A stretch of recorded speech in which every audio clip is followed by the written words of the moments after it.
Morning, guys. After Saturday's class, had a few people who missed it and others who want me to go through again the pressure points we talked about in the basic school. So I'll quickly go through those. Very quick video. So I'll represent again the X-ray of my head that I had done in hospital. You know it's not a drawing, it's an X-ray because there's my famous brain cell right there, which is scanned. Okay. All right.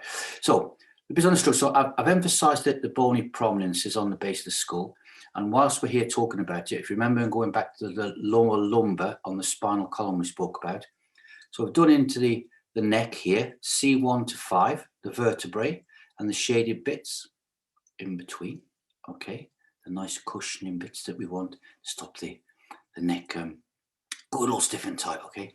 The little discs between them. And on the top, the skull sits on what's called the atlas.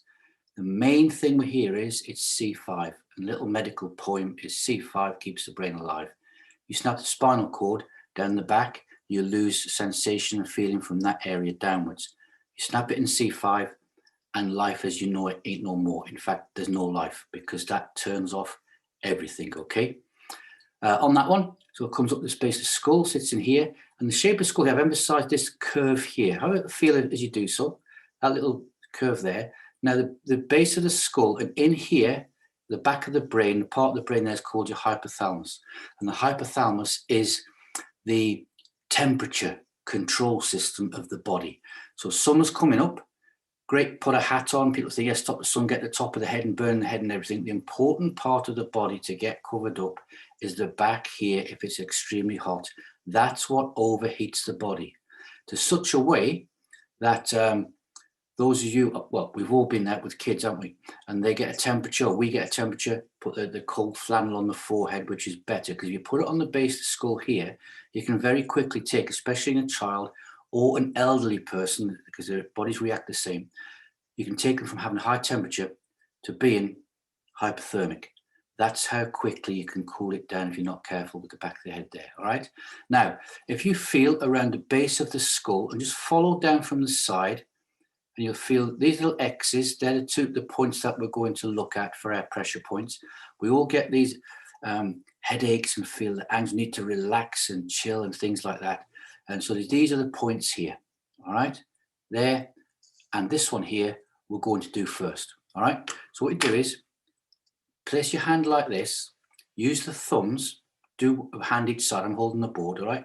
As I work down the skull to here, I'm right on the edge of the skull, quite firmly pressing, and I've got that first point there, all right? Now, this is pressure points. It's very, very basic, okay? It's not, there's obviously a lot more, but it's very, very basic, and this will work. Now, equally on both sides of your head at the same time, push that thumb inwards, and as it comes in, now we know we don't like pain, you want to get this feeling uncomfortable, all right? So it's like, oh, yeah, that feels uncomfortable. Then once you've got that feeling, go upwards about 45 degrees. No need to move the thumb and just hold it there. And you're holding it for between 8 and 15 seconds only with that pressure. And if it eases off as in a stretch, just push in a little bit more. It takes a lot of strength, all right? Just push it in. And then when you release, you'll feel the head it feels a bit light. Mine is already that side. I'll have to do this side in a second. Once you're in that one, move inwards. So basically, from the center of the skull here, we put the screen then, there, if I draw a line there to there, that one's the center point right there in this quarter, okay? And that one comes about a third in that side. So I'm going to move back in, thumb either side again, push in and up, and remember, slow lateral thoracic breathing at the same time. Close your eyes if you can, and a good time to do this is when you lay down in bed.